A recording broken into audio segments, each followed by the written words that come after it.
പുതിയൊരു auto stand അനുവദിക്കുന്ന കാര്യത്തിൽ ധാരണയായതായി പഞ്ചായത്ത് ഭരണസമിതി വാർത്താസമ്മേളനത്തിൽ അറിയിച്ചു.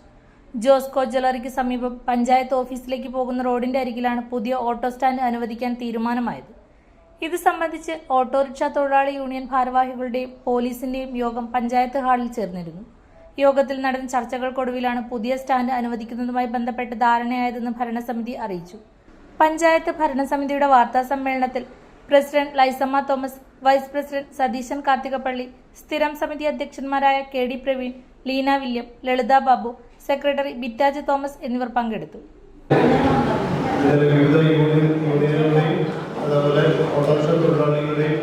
ഒരു മീറ്റിംഗ് വിളിച്ചു ചേർത്തിരുന്നു. ആ മീറ്റിംഗിൽ എടുത്ത തീരുമാനം, അതായത് മുൻ വർഷങ്ങളടക്കം കഴിഞ്ഞ ഭരണസമിതിയിലടക്കം കൊടുത്ത തൊഴിലാളികൾ കൊടുത്ത ഒരു നിവേദനം ഉണ്ടായിരുന്നു. പുതിയതായിട്ടൊരു സ്റ്റാൻഡ് അനുവദിക്കാറുള്ളത്. ഈ പുതിയ ഭരണസമിതി നിലവിലുള്ളതിന് ശേഷം അത്തരം നിവേദനം പഞ്ചായത്ത് ഭരണസമിതിക്ക് മുമ്പ് വരികയും അവരുടെ എല്ലാം അഭിപ്രായങ്ങളും നിർദ്ദേശങ്ങളൊക്കെ കേട്ട് രണ്ടോളം മീറ്റിങ്ങുകൾ വിളിച്ചു ചേർത്തിരുന്നു. ഇന്നലെ അന്തിമമായിട്ട് തീരുമാനമെടുത്തു. ആ തീരുമാനം പുതിയ ഭാഗങ്ങൾ നിർമ്മാണമുള്ളത് ജോസ്കോ ജ്വല്ലറി ആ ഭാഗം മുന്നോട്ട് വരുന്ന റോഡിന്റെ ആ ഭാഗത്ത് പുതിയൊരു ഓട്ടോ സ്റ്റാൻഡ് അനുവദിക്കാൻ ഇന്നലെ തീരുമാനമെടുത്തിട്ടുണ്ട്.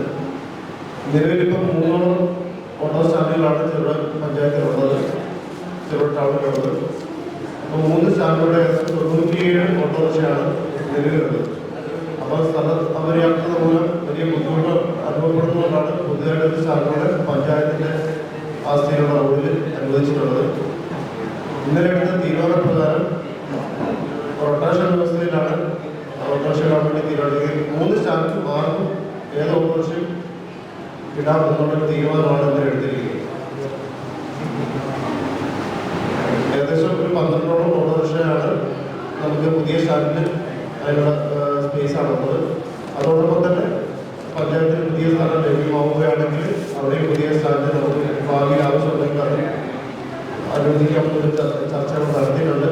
മറ്റൊരു കണ്ടീഷൻ എന്ന് വെച്ചാൽ പഞ്ചായത്തിന്റെ വികസന പ്രവർത്തനവുമായി ബന്ധപ്പെട്ട് ബൈപ്പാസ് അതുപോലുള്ള സംവിധാനങ്ങൾ വരികയാണെങ്കിൽ ആ ഭാഗം ഒഴിവാക്കി തരണം എന്നുള്ളൊരു വ്യവസ്ഥകൾ വെച്ചിട്ടാണ് അവർക്ക് പാർക്കിംഗ് സൗകര്യം അനുവദിക്കുന്നത്. ആ വ്യവസ്ഥ ഇന്നലെ അംഗീകരിച്ചിട്ടാണ് അത് അവരെ കൊണ്ട് ഒരു ബൈല തയ്യാറാക്കി എഗ്രിമെന്റ് വെച്ചിട്ട് മാത്രമേ നമ്മൾ കൈമാറുള്ളൂ. ബന്ധപ്പെട്ട പോലീസ് ഡിപ്പാർട്ട്മെന്റിൽ നിന്നും അടക്കം ആൾക്കാരുണ്ടായിരുന്നു. ആ വ്യവസ്ഥകൾ പാലിച്ചുകൊണ്ടായിരിക്കും നമ്മുടെ സ്ഥലം പോകുന്നത്.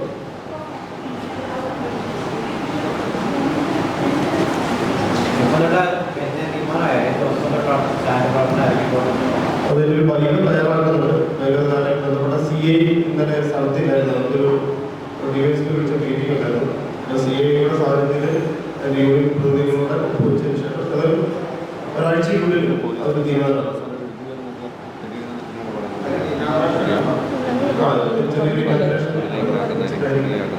ഇതില് വ്യാപാരികളുടെ അഭിപ്രായം സമിതിയുടെ മാധ്യമങ്ങൾ നൽകിയിരുന്നു. അതായത് പാർക്കിംഗ് വലിയ പ്രശ്നമാണ്. വാഹനങ്ങളായിട്ട് വരുന്നവരാണ് മിക്കവരും പർച്ചേസ് ചെയ്യാൻ വരുന്ന വാഹനങ്ങളായിട്ട് ചിലപ്പോൾ എവിടെയും കൊണ്ടുവയ്ക്കാൻ പറ്റിയിട്ടില്ല. അപ്പോൾ സ്വാഭാവികമായും വ്യാപാര സ്ഥാപനങ്ങളിൽ കച്ചവടം നടക്കില്ല. നമ്മൾ ഈവൻ നമ്മളായാലും നമ്മൾ പാർക്കിംഗ് ചെയ്ത് നമ്മൾ അടുത്ത സ്ഥലത്ത് പോകും, പാർക്കിംഗ് അവിടെ പോകും. ചിലവിടെ കൂടുതൽ ഓട്ടോറിക്ഷ സ്റ്റാൻഡ് അനുവദിച്ചാൽ ഇവിടെ സംഭവിക്കുന്നത് വെച്ചാൽ ഓട്ടോറിക്ഷ ഇങ്ങനെ കടകളൊന്നും നിറഞ്ഞിട്ടാണ് അവിടെ കൊണ്ട് വണ്ടി വെച്ചിട്ട് ഒരു കസ്റ്റമർ ആ കടയിലേക്ക് പോകില്ല. ഇവിടുത്തെ ചെറുപുഴ ടൗണിൽ നിങ്ങൾ ഏത് സ്റ്റാൻഡ് പരിശോധിച്ചാണ് വ്യാപാര യൂണിറ്റിലേക്ക് ആവശ്യം ഇതുമായി ബന്ധപ്പെട്ട് പാർക്കിംഗ് ക്രമീകരിക്കണമെന്ന് ആവശ്യപ്പെട്ടിട്ടുണ്ടായിരുന്നു. പ്രമേയം അത് എല്ലാവരും കണ്ടിട്ടുണ്ടാവും. ഇതിൽ എന്താണ് ഈ വ്യാപാരികളുടെ അഭിപ്രായമായോ അതിനെ സംബന്ധിച്ചൊരു ചർച്ച നടത്തിയിരുന്നു. ആദ്യത്തെ ഇന്നലെ നടന്നത് 2ാമത്തെ യോഗമാണ്. ആദ്യത്തെ യോഗത്തിൽ സംഘടനാ പ്രതിനിധികളെ ക്ഷണിച്ചിരുന്നു. വ്യാപാരി വ്യവസായി സമിതി, വ്യാപാരി വ്യവസായി ഏകോപന സമിതി അവരുടെ അഭിപ്രായങ്ങൾ ചോദിച്ചിരുന്നു. അപ്പോൾ അന്നത്തെ മീറ്റിംഗ് ഈ പഞ്ചായത്തിൻ്റെ ഈ ആവശ്യമായിട്ട് പൂർണ്ണ പിന്തുണ നൽകിയിട്ടുണ്ട്. നമ്മൾ മറ്റൊരു കാര്യം പറഞ്ഞത് നമ്മൾ പഞ്ചായത്ത് മുൻകൈ എടുക്കുന്ന ടൂറിസം പദ്ധതിയുടെ ഭാഗമായിട്ട് മേജർ ഇറിഗേഷൻ വകുപ്പിൽ ഒരു റിക്വസ്റ്റ് കൊടുത്തിട്ടുണ്ട്. ആ റിക്വസ്റ്റ് കൊടുത്തതിൻ്റെ ഭാഗമായിട്ട് അതിൻ്റെ എക്സിക്യൂട്ടീവ് എഞ്ചിനീയർ ഒരു എസ്റ്റിമേറ്റ് എടുത്തിട്ടുണ്ട്. ആ എസ്റ്റിമേറ്റ് MLA മുഖാന്തരം വകുപ്പ് മന്ത്രിക്ക് ഓൾറെഡി കൊടുത്തിട്ടുണ്ട്. നേരത്തെ സൂചിപ്പിച്ചുകൊണ്ട് ഈ ബജറ്റിൽ ചെറുപുഴ പഞ്ചായത്തിൽ ടൂറിസം പദ്ധതി പ്രഖ്യാപിക്കുന്നത് പിന്നെ 2ാമത്തെ പദ്ധതിയായിട്ട് ഫെൻസിങ് കഴിഞ്ഞ് 2ാമത്തെ പ്രൊജക്റ്റിൽ ടൂറിസം പദ്ധതിയാണ് കൊടുത്തിരിക്കുന്നത്. അത് പ്രഖ്യാപിച്ചു കഴിഞ്ഞാൽ അതിൻ്റെ എസ്റ്റിമേറ്റ് പ്രകാരം ഏകദേശം 1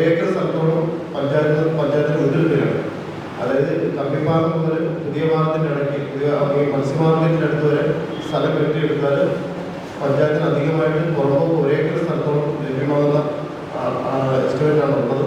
അത് സാധ്യമായാൽ ഒരുപാട് പാർക്കും അടക്കം വലിയ ഒരു സംവിധാനം പഞ്ചായത്തിന് എടുക്കാൻ കഴിയും. അപ്പോൾ അത്തരം ഒരു നവീനമായ പദ്ധതിയിലോട്ട് പഞ്ചായത്ത് മുൻകൈയെടുക്കുന്നത് അറിയിക്കുകയാണ്. അതെല്ലാം ഇവിടെ തൊഴിലാളികൾ വ്യാപാരി സമൂഹത്തെയൊക്കെ അവരെല്ലാം വരുന്നതോടുകൂടി ഞാൻ അറിയിച്ചത്.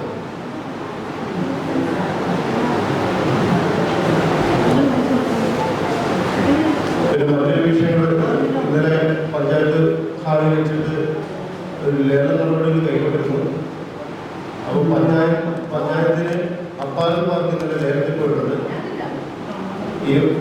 പ്രതിമാസം 21,948 രൂപയ്ക്കാണ് അത് ലേലം എടുത്തിരിക്കുന്നത്. പഞ്ചായത്ത് ഭരണസമിതിയിൽ വലിയ സന്തോഷമുണ്ട്. കാരണം കഴിഞ്ഞ 5 വർഷവും പഞ്ചായത്തിന് ബാധ്യതയായിരുന്ന അത് വനിതാ യൂണിറ്റ് ആയിരുന്നെങ്കിൽ പോലും അതിൻ്റെ കറണ്ട് ചാർജ് അടക്കം പഞ്ചായത്തിന് വാടകയോ ഒന്നും ലഭിച്ചിരുന്നില്ല. പക്ഷേ ഇപ്പം നമ്മളത് ലേലം കൊടുത്ത വകയിൽ 21,940 പ്രതിമാസം ലഭ്യമാണ്. ഒരു വർഷം ഏകദേശം 12 ലക്ഷം രൂപയ്ക്ക് ഒരു 10-25 ലക്ഷം രൂപയ്ക്ക് അടുത്ത് ഒരു 5 വർഷം കൊണ്ട് ഭരണസമിതിക്ക് ആസ്തികൾ വരികയാണ്. അത് ഒരു പാർക്ക് മാത്രം ലേലം കൊടുത്ത വകയിലാണ്. അതുപോലെ തന്നെ പെൻഡിങ് ആയിരുന്ന ഓപ്പറേറ്റർ നേരത്തെ വെച്ചിട്ടുണ്ട്. വരുന്ന ആഴ്ച അത് തീരുമാനമാകും. അതുപോലെ വനിതാ ഫിറ്റ്നസ് ഉണ്ട്, അതും ലേലത്തിൽ വെക്കാനുള്ള നടപടി കൈക്കൊണ്ടിട്ടുണ്ട്. പഞ്ചായത്തിൻ്റെ ആസ്തികളോട് പരമാവധി തുക വിലയിരുത്താനുള്ള നടപടിയായിട്ടാണ് പഞ്ചായത്ത് ഭരണസമിതി മുമ്പോട്ട് പോകുന്നത്. ന്യൂ ജനറേഷനുകൾക്കിനി ന്യൂജൻ കോഴ്സുകൾ പഠിക്കാം ശ്രീശങ്കരാചാര്യയിലൂടെ. അഭിരുചിക്കനുസരിച്ച് തിരഞ്ഞെടുക്കുവാൻ നിരവധി കോഴ്സുകൾ. Sree Sankaracharya computer centre, near bus stand, Cherupuzha.